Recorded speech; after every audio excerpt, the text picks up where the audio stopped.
Hiện tại thì mình đang đứng tại khu vực Tam Giác Vàng là nơi giao giữa ba nước. Ở phía bên này, ở phía bên hướng Tây mình chỉ ở đây là Lào, ở phía bên này là Myanmar. Còn hiện tại thì mình đang đứng tại Thái Lan. Hi, xin chào các bạn, lại là Noah đây. Và mình đang có mặt tại Chiang Rai. Dự kiến hôm nay sẽ là một ngày khám phá cực kỳ nhiều điểm. Vì vậy cho nên là chúng ta cần lấp đầy cái bụng đã. Bây giờ là khoảng gần 8 giờ. Bọn mình đã đi ăn sáng ở một cái quán ở gần khách sạn. Cái quán này thì ngay cách cái khu chợ đêm hôm qua một bạn thôi. Và bọn mình sẽ được thưởng thức các cái loại mì khác nhau tùy theo mình chọn lựa. Thì họ sẽ có 3 bước. Đầu tiên thì mình sẽ chọn loại mì. Đây có 4 loại mì tất cả. Và sau đó bước thứ hai thì mình sẽ chọn nước dùng. Cũng có 4 loại nước dùng. Và tiếp theo nữa thì mình có thể lựa chọn là thịt bò hoặc là thịt lợn. Đó thì giá của nó sẽ khác nhau một xíu.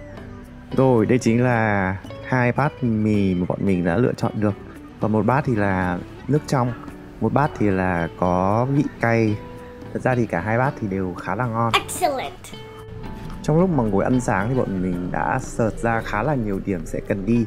Và ngày hôm nay sẽ là một ngày mà cần đi rất là năng suất. Vậy thì liệu mình sẽ đi được những đâu?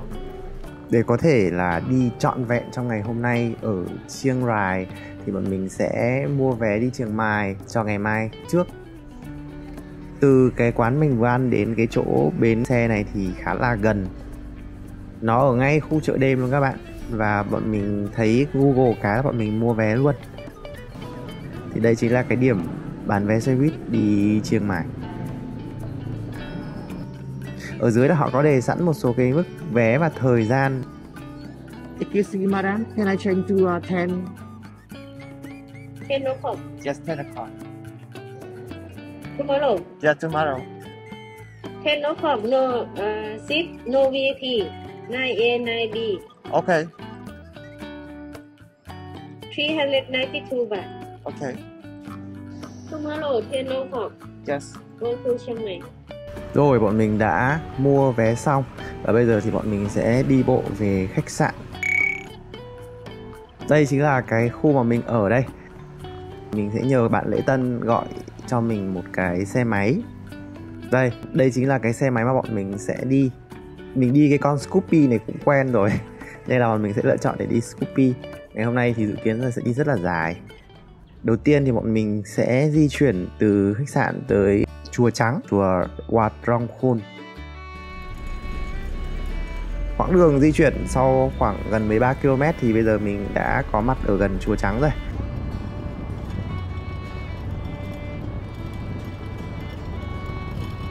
Cái xe máy này thì đi khá là ổn, nhưng mà nó có cái để điện thoại ấy, thì nó cứ bị rung cập ấy, nên là hơi khó nghe một xíu. Kia, mình đã nhìn thấy Chùa Trắng kia rồi. Bây giờ thì không biết để xe ở đâu.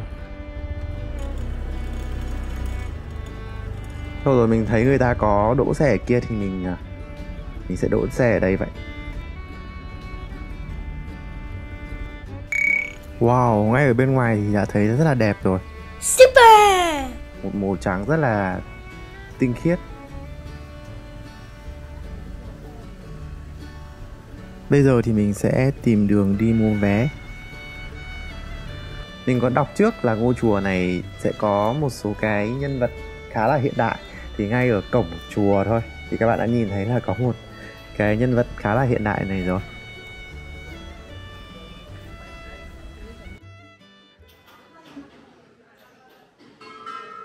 Two persons. Giá vé đi vào là 100 baht. Và bây giờ mình sẽ xem cái mặt sau của nó có một cái bản đồ để mình sẽ đi những cái điểm chính yếu ở trên cái Chùa Trắng này. Chùa Trắng này là cái điểm đến du lịch nổi tiếng nhất ở Chiang Rai. Chùa Wat Rong Khon được tiến hành xây dựng từ năm 1997, xuất phát từ ý tưởng của một họa sĩ đồng thời là kiến trúc sư nổi tiếng ở Thái là Chalermchai Kosipipat. Đây cũng là một tín đồ Phật tử nên là ông ấy rất là muốn xây dựng cái ngôi chùa này toàn màu trắng để tượng trưng cho cái sự tinh khiết của Đức Phật. Ở dưới thả cá này các bạn ơi.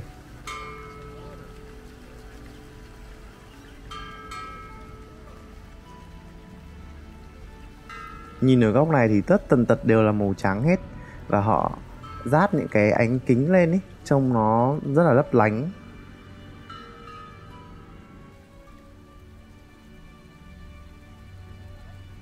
Để đi vào trong tháp chính thì bọn mình sẽ đi qua một cái cây cầu, còn ở dưới thì có vẻ giống như kiểu địa ngục ấy. Cái cầu này chính là cái cây cầu tái sinh, cây cầu luân hồi. Ở dưới thì rất là nhiều bàn tay đang lúc nhúc, gọi là cầu cứu, kêu cứu.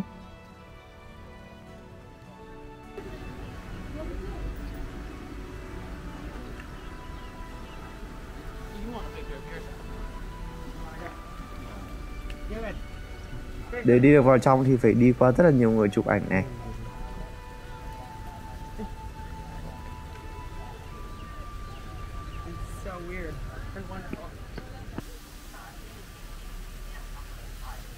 Đây chính là tháp chính này. Trời hôm nay rất là nắng.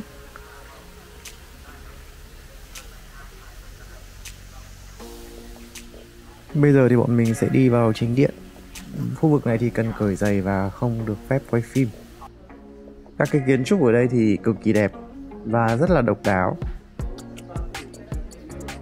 Bạn hãy thử đoán xem để xây dựng ngôi chùa này thì mất khoảng bao nhiêu tiền. Số tiền mà Chalermchai đã đầu tư để xây dựng ngôi chùa này tính tới nay nó khoảng tầm hơn 33 triệu đô, tức là tầm khoảng 770 tỷ tiền Việt. Rất là khủng khiếp, một con số rất là khủng khiếp. Và tất cả cái số tiền này thì đều là tiền túi của ông ấy bỏ ra. Tất nhiên thì ông ấy cũng có nhận công đức, nhưng mà cái số tiền mà ông ấy quyết định là lớn nhất, theo mình nhớ không nhầm thì là 10.000 baht, tức là tầm khoảng hơn 7 triệu Việt Nam một xíu, chứ còn không nhận nhiều hơn. Bởi vì Chalermchai không muốn bị chi phối bởi những cái người mà ủng hộ quá nhiều tiền. Chính bởi vì như vậy cho nên là ông ý giữ được cái phong cách riêng của mình. Nếu bạn nào mà thắc mắc là tại sao Chalermchai lại có nhiều tiền như thế thì cần biết thêm một số thông tin về cái tác giả này. Ông là một trong những cái người rất là nổi tiếng trong cái nghệ thuật đương đại và được vua Thái rất là chuộng. Vì vậy cho nên là số tiền mà ông thu được thì phần lớn là đến từ việc mà ông bán các cái tác phẩm nghệ thuật của mình. Phải nói rằng là Chalermchai đã dành không những tiền bạc, thời gian mà còn toàn bộ tâm huyết của ông ấy vào cái ngôi chùa này để nó bây giờ trở thành biểu tượng của Chiang Rai.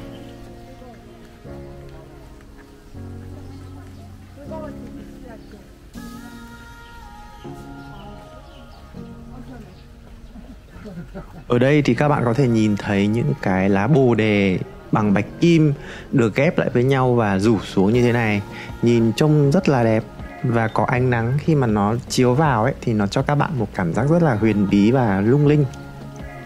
Và trong cái quá trình xây dựng cái ngôi chùa này thì cũng có những cái sự cố xảy ra. Ví dụ như là năm 2014 thì một trận động đất đã ảnh hưởng khá là lớn tới cái ngôi chùa này.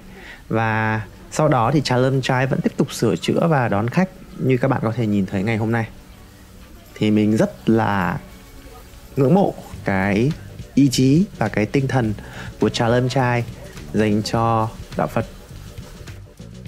Bây giờ thì bọn mình sẽ đi vào khu trưng bày nghệ thuật nằm ở phía sau của chùa. Hey, đây có cái biểu tượng này rất là hay. Thì không biết cái nhân vật này tên là gì. Ở đây thì có hai bên. Một bên thì như kiểu là trưng bày nghệ thuật, một bên như kiểu là bảo tàng ấy. Khu vực bên này thì có bán cả một số đồ lưu niệm nữa và phong cách thì trông rất là trẻ trung.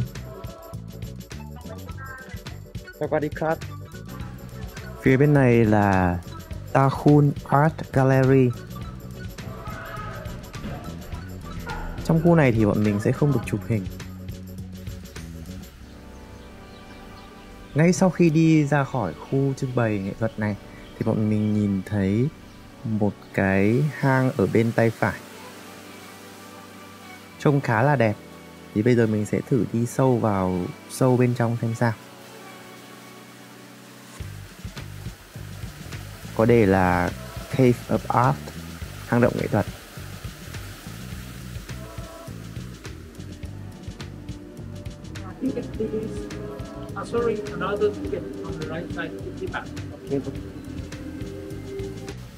Nghĩa là bọn mình sẽ cần phải mua vé để vào đây, 50 bạt.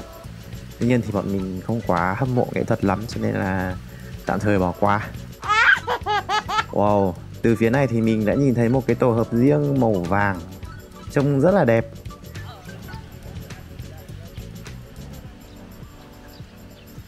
Nếu như mà cái bên trái này thì là màu trắng không thôi. Khu bên này thì lại hoàn toàn màu vàng, trông rất là khác. Dự kiến là nếu mà hoàn thành xong cái ngôi chùa trắng này thì nó sẽ gồm có 9 tổ hợp. Nếu như mà thông thường theo dự kiến ban đầu thì tới tận năm 2070 thì mới xong.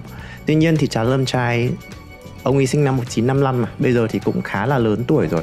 Thế nên là ông ấy muốn là sẽ nhìn thấy được cái tác phẩm của mình được hoàn tất khi mà ông ấy vẫn đang còn sống. Vì vậy cho nên là ông ấy có huy động thêm 5 người học trò giỏi nhất của mình để cùng xây dựng. Thì cũng không biết là cái thời gian dự kiến mới sẽ là như thế nào, nhưng mà hiện giờ thì ngôi chùa này vẫn đang tiếp tục được xây dựng. Mình sẽ đi một vòng quanh khu này xem có gì.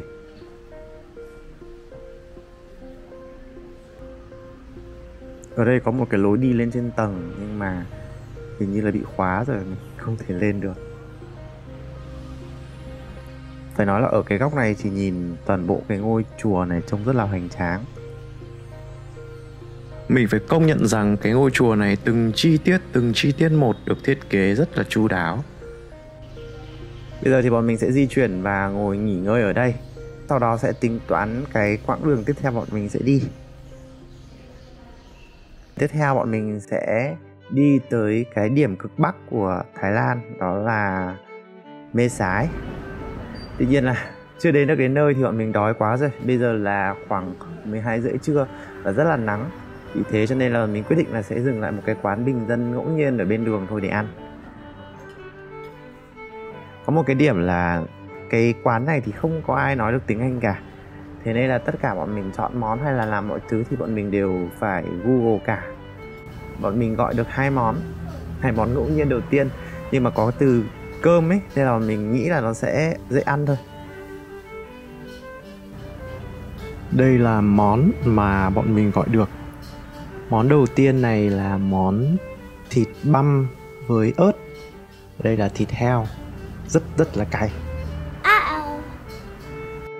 Còn món này thì là thịt bò bằm cũng với ớt luôn.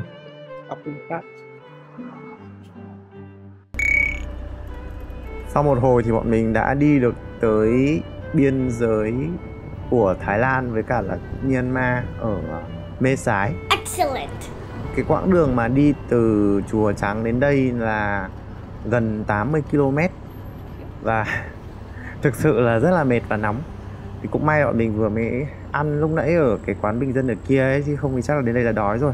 Thực ra ban đầu là định đến tận đây có chợ ấy, thì sẽ tìm đồ để ăn, nhưng mà mình nghĩ là lúc nãy là hợp lý, vừa tránh được nắng lúc trưa mà lại vừa ăn được. Thì đây chính là cái thị trấn Mê Sái, cái thị trấn biên giới. Và ở đây thì cũng khá là nhộn nhịp, xe cộ buôn bán có vẻ rất là tấp nập. Và cái nhà màu xanh xanh kia khi mà mình tìm hiểu trước thì chính là cái nơi để gọi là xuất nhập cảnh ấy. Mình sẽ đi qua biên giới, qua cái phần này sẽ có một cái cầu nối giữa Myanmar và Thái Lan. Nhưng mà đi đến đây rồi thì kiểu cảm giác nhát ấy. Với cả mình cũng không có hộ chiếu nữa. Hộ chiếu của mình thì đã bị giữ khi mà mình thuê xe máy rồi. Thế nên là nếu mà mình còn muốn đi sang Myanmar chơi nhanh thì chắc cũng hơi khó. Nhưng mà lần sau rút kinh nghiệm thì nếu mà mình đi thì mình sẽ đặt tiền thay vì đặt hộ chiếu. Bây giờ mình sẽ đi rẽ sang cái ngách bên chợ này để xem có gì hay không.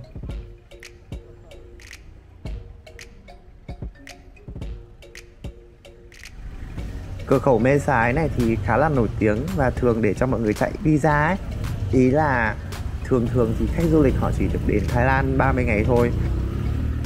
Và nếu mà họ muốn tiếp tục ở lại Thái lâu hơn thì họ sẽ cần phải đi ra một nước khác. Thì thường là họ hay đi sang bên Myanmar này thông qua cái cửa khẩu Mê Sái. Và đây có cái biển là cực bắc của Thái Lan. Nhưng mà đi lòng vòng một hồi mình không tìm thấy ở đâu cả. Thì về sau mà hỏi thì chắc là mình sẽ cần phải đi vào trong cái khu chợ này. Nhưng mà tại vì cũng còn nhiều điểm muốn đi nữa nên là bọn mình sẽ chỉ lượn quanh khu này thôi. Thì đây là cái khu vực mà cực bắc của Thái Lan rồi. Đi xuyên qua bên này bọn mình ngó là bọn mình đã nhìn thấy một cái dòng sông, và ở phía bên kia thôi đó là Myanmar rồi. Bây giờ thì bọn mình sẽ tìm đường để quay lại. Đây là những cái nơi mà rất là sát giáp với cả là Myanmar. Và hiện nay thì mình nhìn thấy có vẻ họ bán khá là nhiều đồ Trung Quốc. Cái cửa khẩu này mới được mở lại cuối tháng 2 năm 2023 năm nay thôi. Trước đó thì do dịch cho nên là cũng đóng cửa khá là lâu. Cái cửa khẩu này là một trong những cửa khẩu khá là quan trọng và thường là người ta dễ gọi là vận chuyển chất cấm. Tại vì sao lại như vậy? Vì khu này thì rất là gần khu Tam Giác Vàng. Thì bây giờ bọn mình sẽ di chuyển tiếp tới khu vực Tam Giác Vàng. Bây giờ để di chuyển từ Mê Sái đến Tam Giác Vàng thì hết tầm khoảng 30 km. Bây giờ bọn mình sẽ đi tiếp trên cái quãng đường này. Ngày xưa xem phim với thời sự thì chúng ta đã nghe tới Tam Giác Vàng rất là nhiều rồi đúng không? Thì Tam Giác Vàng chính là một trong những cái nơi mà đã từng buôn bán thuốc phiện ma túy nổi tiếng ở gọi là toàn thế giới luôn. Họ từng trồng cây anh túc ở đây cực kỳ nhiều, chiếm tới một cái dữ lượng đáng kể ở trên thế giới. Mình cũng rất là háo hức để đi từ đây đến khu vực Tam Giác Vàng. Thì theo cái mô tả là cái khu vực Tam Giác Vàng này nó sẽ rất là đồi núi và chập trùng, nhưng mà thực tế thì mình không biết là có phải là mình đi không đúng cái đoạn không, nhưng mà mình nhìn thấy đồi núi thì cũng không chập trùng lắm, nên mà cái quãng đường đến đấy thì nó cũng không quá là khó đi, và nó cũng có rất nhiều cảnh tương tự như là ở Việt Nam. Nếu mà nhìn xung quanh thì Đại nghĩ là ở Việt Nam là cái hoa vàng vàng vừa rồi mà các bạn vừa nhìn thấy thì chính là quốc hoa của Thái Lan. Mình đi hình như hơi mua đường ấy, có cả đường chỉ ra Mê Sái này. Bây giờ mình sẽ đi tiếp. Đến chỗ này thì là mình đã đi hơn 100 km từ sáng đến giờ rồi. Nên là cũng hơi khoai, đầu cũng hơi quay và rất là buồn ngủ. Nhưng mà cái cảm giác mà sẽ được đi tới Tam Giác Vàng thì nó khá là phấn khởi. Bởi vì trong cái lịch trình của ngày hôm nay ở Chiang Rai thì mình nhất định là một điểm mà mình muốn đến chính là Tam Giác Vàng. Mình muốn xem là ngày xưa ở đây nó sẽ như thế nào. Thực ra là lúc trước khi mà mình biết là giao thông của Thái Lan là đi ở bên trái thì mình có hơi ngại trong cái việc mà đi xe máy. Nhưng mà đợt trước khi mà mình đi Bali, mình đi bên trái quen rồi ấy, thì khi quay trở lại Thái Lan thì mình thấy nó cũng không có quá là nhiều vấn đề. Bởi vì đường ở bên Thái Lan thì nó đẹp và nó to hơn. Chỉ có một điểm cần lưu ý thôi, đó là ở những cái ngã rẽ thì luôn luôn cần phải để ý cái hướng mà đường ưu tiên ấy thì họ sẽ phi rất là nhanh và họ không quan tâm tới hai bên đâu. Ô, đây có cả cối xay gió này, nhưng mà mình sẽ không dừng lại và sẽ đi tiếp. Đến gần Tam Giác Vàng hơn thì có một chút đồi núi, nhưng mà cũng không quá dốc và không quá cao. Thì mình có đọc thì ở đây là cái nhiệt độ và khí hậu rất là phù hợp để trồng hoa anh túc. Đường không xấu như mình tưởng. Ở cái khu biên giới này thì cũng khá là giống với các cái khu vực biên giới phía bắc của mình ấy. Nhìn các cái nhà nó sẽ không cao lắm và nó nhỏ nhỏ thôi. Thái Lan cũng có vẻ không quá đầu tư nhiều tiền vào cái khu vực này, nên mình không nhìn thấy quá là nhiều khu cao tầng ở đây. Hiện tại thì mình đang đứng tại khu vực Tam Giác Vàng, là nơi giao giữa ba nước. Ở phía bên này, ở phía bên hướng Tây mình chỉ ở đây là Lào. Ở phía bên này là Myanmar. Còn hiện tại thì mình đang đứng tại Thái Lan. Khu Tam Giác Vàng này là một cái khu rất là nổi tiếng để mọi người check in. Để mà chụp ảnh được thì bọn mình đã phải chờ rất là lâu dưới cái ánh nắng rất là nóng. Thì các bạn có thể nhìn thấy ở phía dưới này cũng có cả một số thuyền. Ở cách đấy không xa thì sẽ có một cái bến thuyền nữa. Và nếu mà các bạn mà muốn đi du lịch trên sông này thì cũng sẽ có một cái tour. Thậm chí các bạn có thể ghé qua một số phần của Myanmar hay là của Lào nữa. Tuy nhiên thì một lần nữa mình không mang hộ chiếu, thế cho nên là bọn mình sẽ chỉ ngắm thôi và sẽ không đi. Khu vực Tam Giác Vàng này còn có một ngôi chùa với tượng Phật ở ngay bên bờ sông nữa, nhưng mà bọn mình sẽ chỉ ghé qua thôi. Ở góc này thì nhìn tượng Phật trông rất là hoành tráng. Mình nghĩ là sẽ có một dịp nào đấy mình quay trở lại. Còn bây giờ thì mình còn có nhiều điểm để mà mình khám phá ở đây nữa. Ok. Bây giờ thì bọn mình sẽ đi tiếp. Đi lên trên một đoạn thì mình sẽ ngồi để nghỉ một xíu và tranh thủ mình ngó xem phía bên kia của Lào. Thì từ phía bên này mà mình nhìn sang bên kia của Lào ấy thì thấy rất là hoành tráng nhé. Ở phía bên kia sông chính là tỉnh Bò Keo của Lào. Chả hiểu sao mà mình nhìn thấy khu bên này, trong ba nước thấy khu này có vẻ hiện đại nhất. Từ Tam Giác Vàng bọn mình sẽ tìm đường để trở về khu vực mà gần thành phố Chiang Rai. Thì quãng đường sẽ khoảng hơn 70 km. Trên quãng đường về thì bọn mình còn tìm một địa điểm nữa là hồ Chiang Sẻn. Thế nhưng mà Google đã chỉ cho bọn mình đi đâu ấy các bạn ạ. Và cái quãng đường này thì cũng khá là thú vị, mặc dù là đi kiểu lạc ấy, nhưng mà có những cái đoạn rất là đẹp. Mình không biết là mình lòng vòng ở đây bao lâu nữa, cho đến khi mà mình thấy quay về điểm xuất phát thì bọn mình biết là chắc chắn là chị Google đã lừa bọn mình rồi. Khu đường ở đây thì rất là xấu. Nhìn cái quang cảnh này thì rất là giống với làng quê của Việt Nam. Cũng có tre này, đường đá sỏi này, và có cả trâu nữa các bạn ạ. Con trâu này cũng khá là thông minh, nghe tiếng xe của mình nó cũng nhường đường cho mình đi nha. Và đường phải nói là rất là xấu, nhìn rất là giống với cả là các cái khu vực miền núi của mình.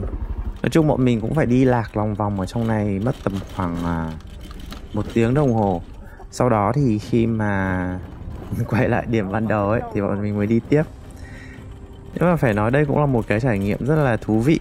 Bởi vì nếu mà không đi lạc vào khu này thì cũng không biết được cái nguyên gốc làng quê của Thái thì nó sẽ như thế nào. Bởi vì những cái mà mình nhìn thấy thì chỉ toàn là ở các cái đường tỉnh lộ thôi.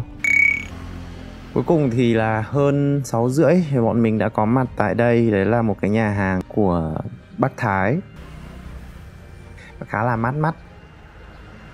Mặc dù bây giờ đã là 6:30 rồi nhưng mà trời vẫn đang còn sáng nhá, và vẫn rất là nóng.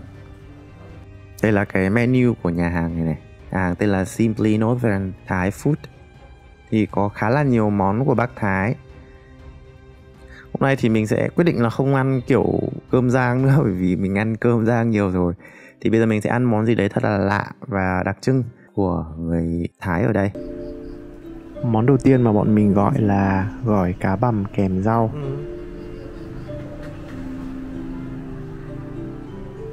Cá người ta bằm khá là nhuyễn. Còn rau này thì có một số loại rau rất là lạ, không biết là rau gì nữa. Có ai ở đây biết là rau gì thì để lại comment ở phía dưới nhé. Bây giờ thì mình sẽ ăn thử cái này. Trông hơi nóng nóng nhỉ, tại vì thực sự bây giờ là hết sức rồi. Ăn thì rất là ngon nhưng mà cay lắm các bác ạ. Tại vì thực ra là mặc dù đã bảo cho người ta là ít cay rồi nhưng không hiểu sao vẫn rất là cay. Cay khủng khiếp ấy.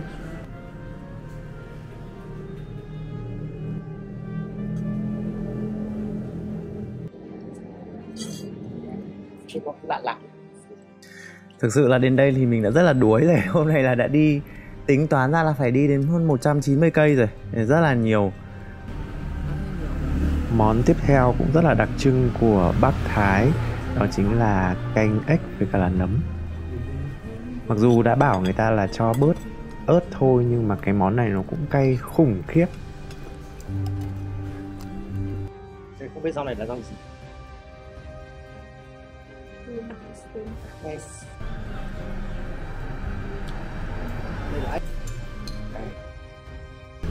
Thậm chí bọn mình đã phải gọi thêm 2 bát cơm nữa để ăn cho bớt cay. Tuy rất là cay nhưng mà phải nói là nó rất ngon. Cũng có thể là do mình quá đói, do một chuyến đi rất là dài rồi nên là ăn gì cũng ngon. Ăn xong nhưng mà bởi vì với mục tiêu là làm sao đi được nhiều nhất ở Chiang Rai nên là bọn mình sẽ chưa dừng lại ở đấy. Bây giờ bọn mình sẽ tìm đường để đến cái tháp đồng hồ ấy. Cái tháp đồng hồ là một cái điểm rất là nổi tiếng ở Chiang Rai. Trên đường đi thì mình nhìn thấy một ngôi chùa vẫn đang còn mở cửa, nên là bọn mình cũng cứ thế là xông vào thôi.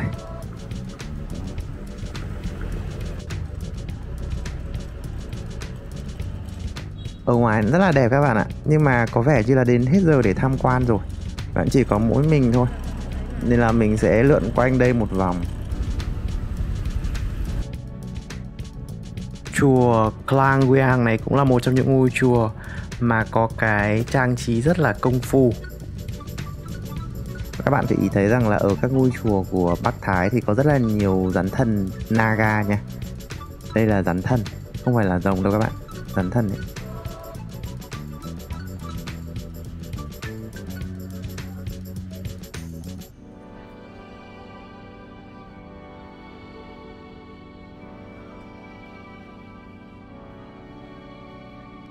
Bây giờ bọn mình đang đi tiếp đến tháp đồng hồ rồi. Phải nói là tại vì đi cố thôi chứ thực sự là mình đã kiệt sức từ cái chỗ mà ăn tối rồi, nhưng nó hồi hồi lại được một xíu. Thì cái tháp đồng hồ của Chiang Rai cũng là một điểm khá là đặc trưng và rất là đẹp. Các bạn có thể nhìn thấy là nhìn như kiểu là bằng vàng thật ý, nguyên khối ấy. Rất là đẹp, rất là lung linh. Bây giờ bọn mình sẽ đi về khách sạn nghỉ ngơi thì sáng mai mình sẽ đi tiếp. Phải nói là đây là lần đầu tiên mà mình đi ở một cái nước xa lạ, một cái hành trình xa như thế, 200 km một ngày. Cũng khủng ấy chứ các bạn. Nhưng mà thực sự là bây giờ rất là đuối, chỉ muốn là đi về ngủ thôi. Sáng hôm sau thì bọn mình dậy rất là sớm, mà bây giờ bọn mình đang đi đến Chùa Xanh. Đây cũng là một điểm nổi tiếng. Thực ra thì hôm qua bọn mình cũng muốn đến Chùa Xanh rồi, nhưng mà muộn quá thì chùa đã đóng cửa. Thế nên là thôi để sáng hôm nay đi cố. Xe của bọn mình thì được thuê 24 tiếng cơ, cho nên là cũng thoải mái. Bọn mình sẽ cần trả xe lại trước cái giờ mà hôm qua mình thuê là xong. Ngôi chùa Xanh cũng là một ngôi chùa mới. Nó được xây dựng trên nền của ngôi chùa cũ. Những cái kiến trúc của ngôi chùa Xanh này thì khá là độc đáo và khá là theo kiểu mới lạ. Thông thường thì các cái ngôi chùa mà các bạn có thể quan sát thấy ở Thái thì sẽ có màu vàng, nhưng mà ngôi chùa này thì có màu xanh. Chùa Trắng và chùa Xanh thì là những cái địa điểm mà rất là nổi tiếng ở Chiang Rai và là những cái khu vực mà thu hút khách du lịch. Thậm chí mọi người đến với cả là Chiang Mai xong mọi người cũng đi sang bên Chiang Rai để đi thăm chùa Trắng và chùa Xanh. Lúc trước mình không biết thì mình cứ tưởng đây là rồng, là tại sao đây là ảnh hưởng văn hóa của Trung Quốc. Nhưng mà không phải, đây là rắn thần Naga các bạn ạ. Các bạn nào mà xem phim Nữ Thần Rắn ý, thì sẽ nhìn thấy rất là rõ về cái đặc trưng này. Rắn thần với người Bắc Thái thì có rất là nhiều những cái câu chuyện kỳ bí xung quanh, thì các bạn có thể tìm hiểu thêm, ít nhất là xem cái phim Nữ Thần Rắn ấy. Trời hôm nay cũng dự báo là một ngày nắng rất là gắt.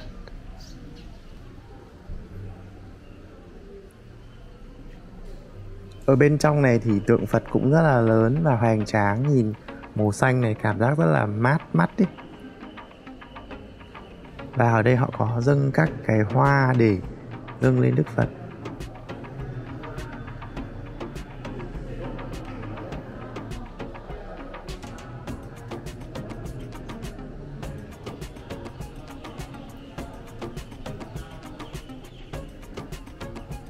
Wow, rất là đẹp. Phải nói là màu sắc của họ rất là đồng nhất, tất cả đều cùng một màu cả. Và cái ngôi chùa Xanh này thực ra là chưa xây xong hết đâu nha các bạn. Nghĩa là cái phần nào xong rồi thì người ta sẽ cho khách tham quan, và sẽ có những cái phần khác nữa. Bởi vì bây giờ mới là sáng sớm nên là chùa Xanh thì còn khá là vắng, không có quá là nhiều du khách đến. Ngôi chùa này thì rất là gần với cả là cái khu mình ở, nên là đi di chuyển không xa như kiểu là chùa Trắng. Bây giờ thì bọn mình đã tham quan một vòng xong cái ngôi chùa Xanh này rồi, mình sẽ đi về và chuẩn bị cho chuyến đi đến Chiang Mai. Bọn mình không kịp đi ăn sáng nữa nên là tranh thủ vừa check out vừa ăn bánh mì của khách sạn luôn. Cũng may là ngày hôm qua bọn mình đã chuyển tới chuyến 10 giờ, thì nếu mà đi tiếp chuyến 9 giờ thì chắc là không kịp. Vì cuối cùng xe bọn mình đã đến rồi đây. Theo đúng giờ là 10 giờ nhưng mà 10 giờ 10 thì xe mới đến. Video của mình đến đây là hết rồi. Hẹn gặp lại các bạn trong video tiếp theo nhé. Xin chào. Bye. Đây là con múa này.